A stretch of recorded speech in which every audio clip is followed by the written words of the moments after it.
Oke. Assalamualaikum warahmatullahi wabarakatuh.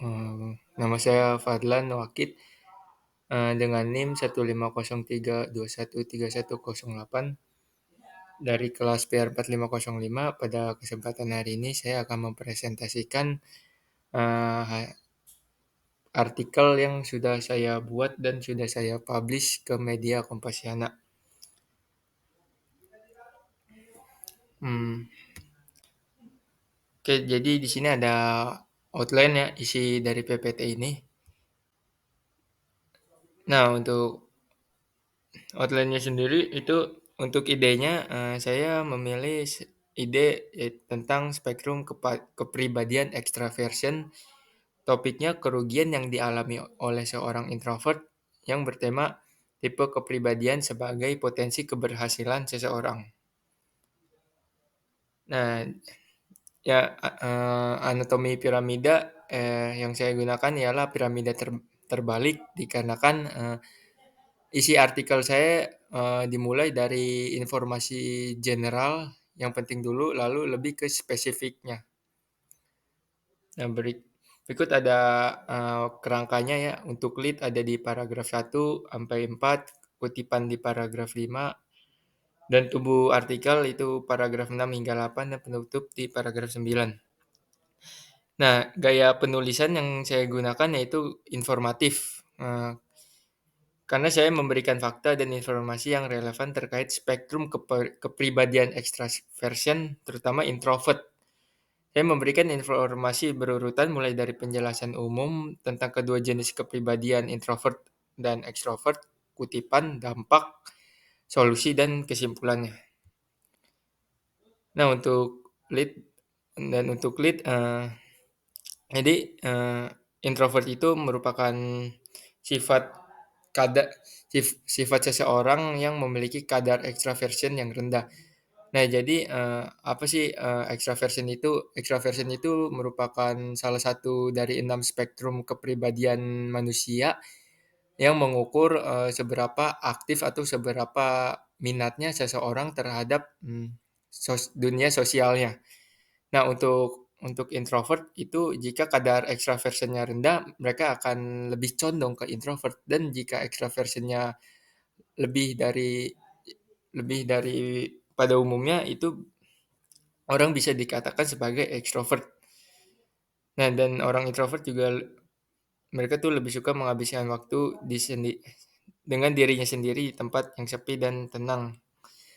Nah, untuk kutipan saya menggunakan kutipan dari Kerr tahun 2009 yang mengatakan personality dikaitkan dengan sifat atau karakter yang stabil dalam diri seseorang, di mana dapat mempengaruhi cara seseorang dalam melakukan suatu hal.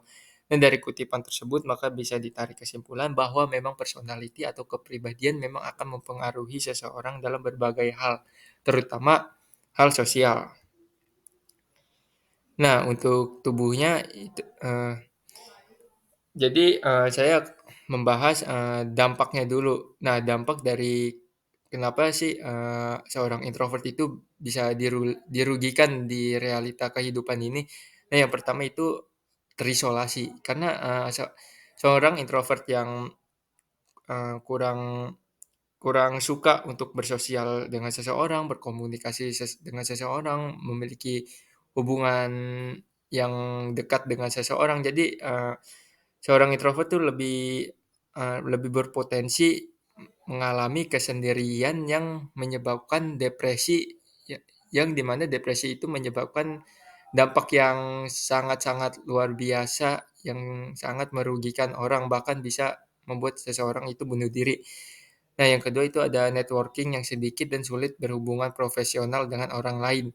Karena seorang introvert itu, eee, malas untuk bersosial dengan seseorang, jadi networking yang ia miliki itu cukup sempit ya, tidak luas, dan ini akan mempengaruhi karirnya juga. Karena yang seperti kita tahu, dengan networking yang luas itu akan meningkatkan potensi, keberhasilan seseorang. Nah, yang ketiga itu salah paham. Nah, maksudnya itu, karena introvert itu, kurang suka berkomunikasi, jadi dia itu lebih sering memiliki, negative thinking. salah paham terhadap orang, karena dia tidak mau berkomunikasi atau mengkonfirmasi dulu ke seseorang tersebut. Yang keempat itu overthinking, karena, introvert itu jarang jarang komunikasi dengan seseorang, jadi jika dia ada masalah, dia akan terus memikirkan masalah tersebut terus-menerus hingga overthinking, karena dia tidak mempunyai, teman atau sahabatnya yang atau orang lain yang bisa ia komunikasikan masalah tersebut.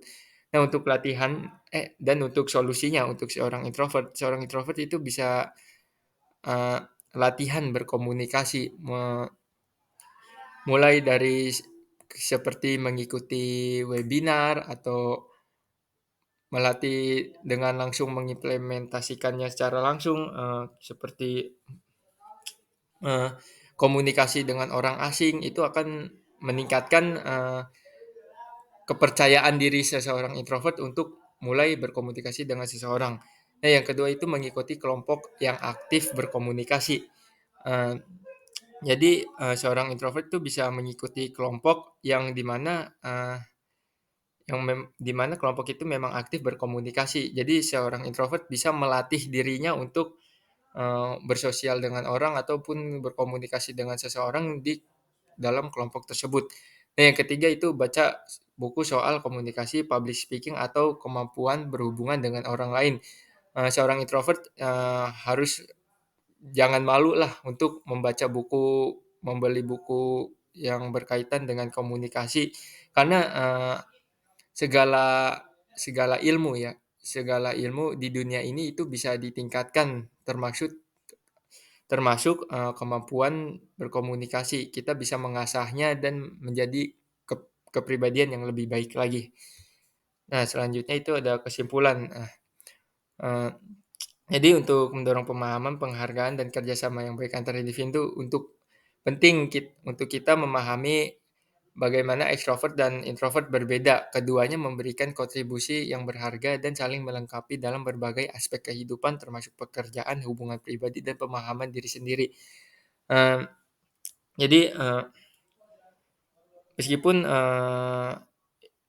sudah saya jelaskan dampak introvert bagaimana, bukan berarti seorang introvert itu tidak mempunyai kelebihan. Karena setiap kepribadian itu memiliki kekurangan dan kelebihan. Kita harus, mencari apa ya, mencari kelebihan dari kepribadian tersebut dan menghindari kekurangannya. Pokoknya mencari, positifnya agar kita menjadi orang yang lebih baik lagi. Nah, berikut ada artikel artikel yang sudah saya tayangkan di media Kompasiana.